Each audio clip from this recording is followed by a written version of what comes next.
हाँ तो साथियों, आप देख रहे हैं सतमार्ग रॉन्ग नंबर यूट्यूब चैनल और मैं लालचंद सतमार्ग। सतमार्ग रॉन्ग नंबर देखते रहिए।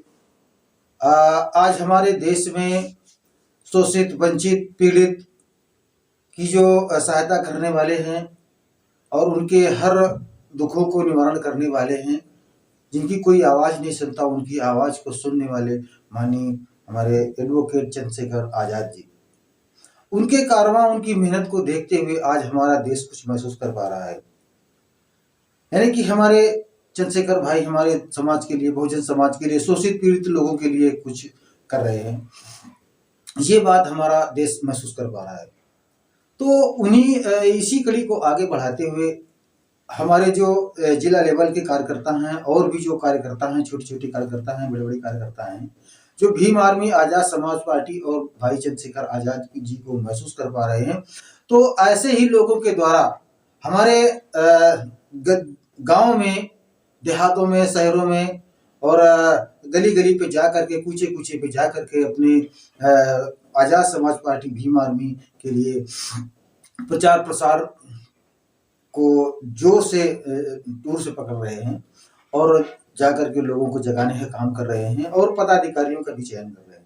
जैसे कि अभी हमारे पतारा और वीरपुर में हमारे जो जिला लेवल की टीम है वहाँ पर पहुँची और पहुँच करके बूथ लेवल और सेक्टर लेवल के लोगों का उन्होंने वहाँ पर चयन किया और पदाधिकारी बनाया और उन्होंने बताया कि आपको पूरे देश में हमारे पूरे लोगों को जगाने का काम करना है। तो जैसे वहाँ पर पहुँचे घाटमपुर से माननीय अरविंद कुमार बौद्ध जी और एएसपी से हमारे एएसपी से मीडिया प्रभारी धीरेन्द्र सिंह जी पहुँचे और डॉक्टर विजय शंकर जी पहुँचे और विकास आज़ाद जी पहुँचे और कई ऐसे वहाँ पर जो दिग्गज कार्यकर्ता पहुँचे जो अपना देश के जो जनता है, इस जनता की जो दर्द को महसूस करने वाले लोग हैं, वहाँ पर पहुँचे और पहुँच करके लोगों के अंदर जोश भी भरा और होश भी दिलाया।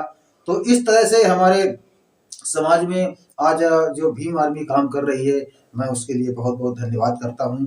और आप देखिए इस तरह से लोगों के लिए वहां पर पदाधिकारी बनाया गया और उन्होंने भी संकल्प लिया कि नहीं, हाँ मुझे बाखूबी ईमानदारी के साथ में हम एएसपी के लिए काम करेंगे और अपने बहुजन समाज पे हो रहे अन्याय अत्याचार को मिटाने के लिए हम भरसक कोशिश करेंगे और इसके लिए लड़ाई लड़ेंगे। अगर हमें इसमें जान भी देनी पड़े तो मेरे लिए कोई बड़ी बात नहीं। इस तरह से लोगों ने बड़े बड़े संकल्प उठाए और बड़े बड़े वहाँ पर उन्होंने कस्में खाई और वादे के साथ में उन लोगों ने समाज में बाखूबी ईमानदारी के साथ में काम करने के लिए वादा किया। तो आप देख रहे हैं सतमार्ग रॉन्ग नंबर और आगे जो हो रहा है आप इस वीडियो में देखिएगा। इसी के साथ में जय भीम, नमो बुद्धाय। भाई चंद्रशेखर एडवोकेट जी हमारी बात कहेंगे, ये हमको भरोसा पैदा हो रहा है क्योंकि हमारे पर जब अन्याय अत्याचार होता है, हमारे समाज के बच्चे बोलना नहीं जानते हैं, हमारे बच्चे और हमारे जो सनउम्र के साथी हैं, हमारे नौजवान साथी हैं, वो बोलने की हिम्मत नहीं पड़ती। अरे भाई किस बात से डरते हो, किस बात का भय है? तुम अपनी बात नहीं कर सकते हो। अगर तुम अपनी बात नहीं कर सकते हो तो कल तुम्हारी कौन बात कहने आएगा? अब हमको ये बात आप बताइए। अगर तुम कुछ नहीं कर सकते तो सीना तान करके आइएगा, सीना तान करके आइएगा और सबसे बोलिए भैया जय भीम। आप सब लोग आए हो, आप सबका स्वागत है। अरे भाई कह के चले जाओ, इतना भी नहीं कर सकते तो बेकार है भैया। तो ये कोई जिंदगी है? बुरा ना लगे भैया। हम अपनी बात नहीं कर सकते, अपनी बात नहीं कर सकते, अपने विचार समाज को दे नहीं सकते, तो हमारे विचार, हमारा जब शोषण होगा, हमारे साथ में गलत होगा, गलत व्यवहार होगा, दुर्व्यवहार होगा, तो हमारी बात क्या हमारा पड़ोसी कहने आएगा? खास कहेगा कभी कोई नहीं। सभी साथियों से हमारा जय भीम, जय भीम, अम्बा जय भीम, सब लोग बोलिएगा ना। सबसे पहले हमारे जिनकी दम से आज मुझे यहाँ बोलने का मौका मिला, भारत रत्न डॉक्टर भीमराव अंबेडकर जी के चरण कमलों में श्रद्धा सुमन अर्पित करते हुए मैं आपके बीच में हमारे संभ्रांत लोग आए हुए हैं, हम सभी को हार्दिक अभिनंदन वंदन। और हमारी जो मातृ शक्ति बहन बेटियां हमारी जो बैठी हुई हैं, इनको मैं नमन करते हुए मैं आप लोगों से कुछ कहना चाहूँगा कि आप लोग तो थोड़ा ध्यान से सुनिएगा, मेरी बात को समझने की कोशिश करिएगा। मैं आप लोगों से थोड़ा क्वेश्चन करता हूँ, आप जरा मतलब जोर शोर से जवाब दीजिएगा। मैं सबसे पहले तो अपनी माँ से पूछूंगा, अपनी जो हमारी माता शक्तियाँ हैं, मैं अपनी माताओं से पूछूंगा कि माँ एक बात बताइएगा, इधर देखो मेरी तरफ, माँ इधर देखिएगा, क्या आपके बेटी हैं? बेटी हैं? कितनी बेटी हैं? चार बेटियां। 4 बेटियां मेरे भी हैं, मेरे बेटे नहीं हैं। मगर ये हमारा देश, ये हमारा समाज, ये हमारे जितने बच्चे हैं सब मेरे ही बेटे हैं। और इन्हीं के लिए मैं एक बहुत बड़ी लड़ाई लड़ रहा हूँ, और बहुत बड़ी लड़ाई लड़ करके इसीलिए लड़ रहा हूँ कि ताकि हमारे आगे आने वाला जो भविष्य है, आगे आने वाला जो हमारा कल है, वो उज्जवल बने। तो जो मैं माँ से ये पूछूंगा कि माँ मुझे तुम ये बताओ कि जो तुम बेटी, तुम्हारी 4 बेटियां हैं, तो किसी एक बेटी को आप ये कह सकती हैं कि जाओ बेटी आप बाजार कर ला जा करके, आप अपनी, ये आपके अंदर जिगर है? नहीं कह पाओगी कि बेटी तुम अकेले चली जाओ और बाजार कर करके ले आओ, कोई कह पाएगा? अब मैं इन बेटियों से पूछना चाहूंगा, क्यों बेटी तुम अकेले जाना पसंद करोगी? नहीं पसंद करोगी, क्यों? हमारे समाज में एक भय है, ताकि ऐसा नहीं है कि मैं यहाँ पर बोल रहा हूँ तो मेरे बेटियां नहीं है। मुझे भी भय है कि यार कहीं कोई मेरी बेटी को रास्ते में छेड़खानी न कर दे, कोई मेरी बेटी को लीगल ना बोल दे, कोई मुझे ऐसा रास्ता ना अपनाना पड़े जिससे हमारे परिवार को क्षति पहुँचे। तो हमारा समाज, अगर हमारी माँ सुरक्षित नहीं है, हमारी बेटी सुरक्षित नहीं है, तो हमारा बेटा भी सुरक्षित नहीं है। अब हमारा बेटा सुरक्षित क्यों नहीं है? क्योंकि बेटा तो भाई कहीं जा सकता है। वो सुरक्षित इसलिए नहीं है कि मम्मी के हमारे 4 बेटी और 4 बेटा हो गए। बड़ा सोचने का विषय है, आप लोग नाराज ना होइएगा। 4 8 हो गए। अब जब 8 हो गए तो माँ को ये पता ही नहीं चलता है कि मेरी बेटी गई कहाँ और मेरा बेटा कर क्या रहा है। फिर किसी भी तरह से उल्टा सीधा करके उसकी जेब में अगर 2 रुपया आ जाता है तो उस 2 रुपए को बचाने की बात नहीं करता है, उस 2 रुपए से वो तम्बाकू खरीद करके लाने का काम करता है। आज वो तम्बाकू खा रहा है, कल और बड़ा होगा, कल उसके पास और पैसा आएगा तो वो बड़े बड़े गलत इस्तेमाल करना शुरू कर देता है। तो हमारी बहन बेटियों का खतरा खुद हमारे बेटे से पैदा हो जाता है। ये भी सोचने का समय है, सोचने की बात है कि हम जब अपने बेटे को कंट्रोल करेंगे तब हम अपनी बेटी को बचा पाएंगे। आप इस बात को दिमाग से निकाल दीजिए कि मेरी बेटी बहुत सही है, और इस बात को भी हटा दीजिए कि मेरा बेटा बहुत सही है, गलत नहीं करेगा। वो गलत करेगा क्योंकि आपने उसको पढ़ाया नहीं, आपने उसको सिखाया नहीं, आपने उसको समझाया नहीं। आज हमारे समाज में यहाँ पर जितने भी हमारे बंधु बैठे हुए हैं, अगर कोई बात आ जाए तो वो लट लेकर के 50 गाली तो दे सकता है, मगर यहाँ हमारी आपके बीच में यहाँ कोई दूसरा नहीं है। और यहाँ अगर उसे कहा जाता है कि भाई 2 बात बोलो तो वो मूक बन जाता है, मतलब गुंगा हो जाता है, मतलब उसके दिमाग में कुछ रह ही नहीं जाता है। इसलिए मेरी माताओं बहनों, मैं पढ़ा लिखा नहीं हूँ, और आज पूरे देश को मैं एक रास्ता बता रहा हूँ, मैं पूरे देश से एक साझा कर रहा हूँ। यकीन मानिए मैं 8 में 2 बार फेल हुआ हूँ। आज आप लोगों के बीच में वो बात बता रहा हूँ इसलिए कि आप लोग अपने बच्चों को, आप अपनी बेटी को बोलना सिखाओ, अपने बेटे को बोलना सिखाओ। और बाप अगर है तो बाप खुद पहले बोलना सीखे। और जब तक तुम अपनी बात अपने घर में नहीं बोल सकते, अपने समाज में नहीं बोल सकते, तो ये बताइए कि आप किसी कोर्ट कचहरी थाने में जाकर के आप क्या अपनी बात को बोल पाएंगे? हमें बोलना तो सीखना होगा ना। तो हमें सबसे पहले अपने बच्चों को ट्रेंड करना है, उसको पढ़ाना है और उसको बताना है, उसको ये समझाना है कि तुमको बोलना है।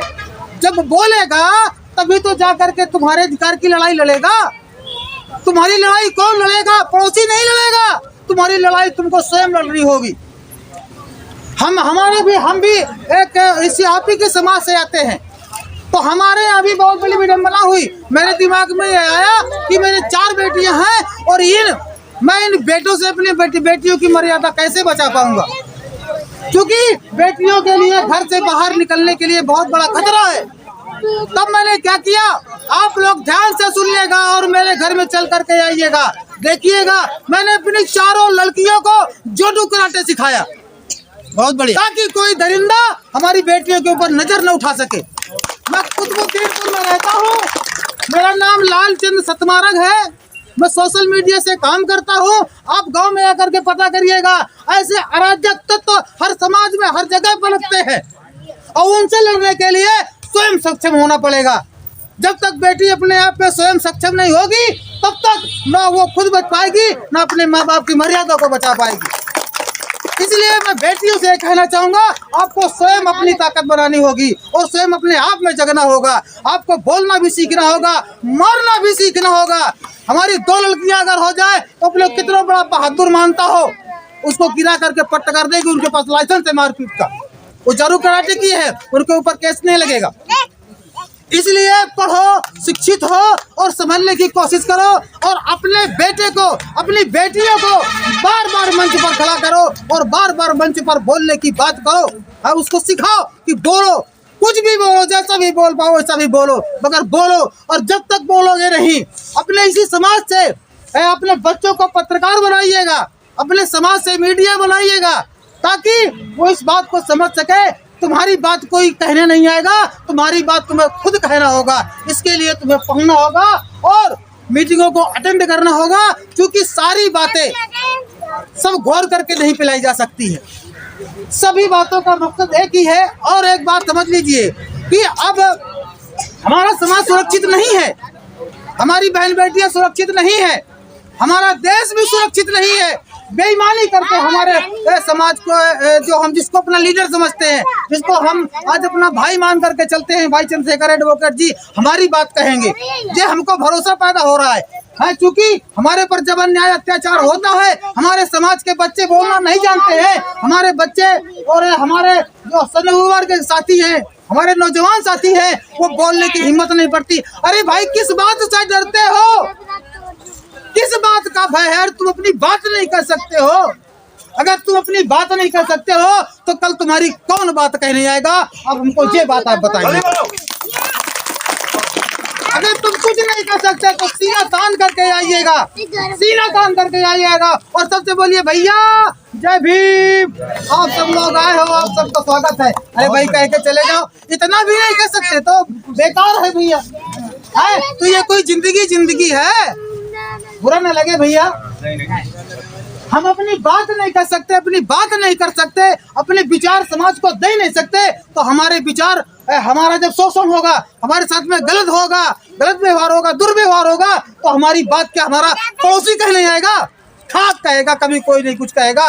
दुनिया, ये सब समाज एक दूसरे की मौज लेने के लिए खड़ा हो जाता है और वो किसी की बात कहने के लिए तैयार नहीं होता है। तफरी अगर थोड़ी सी अगर बात गलती हो जाए तो पूरे गांव में ये जितने सब बैठे ना, सब सोशल मीडिया है, ये सब सोशल मीडिया है। हम वीडियो अपलोड करते हैं ना, तो हमको अपलोड करने में दो दिन में हमारा वीडियो वायरल होता है, मगर ये मीडिया एक ऐसी शक्तिशाली मीडिया है कि चंद समय में पूरे गांव में बात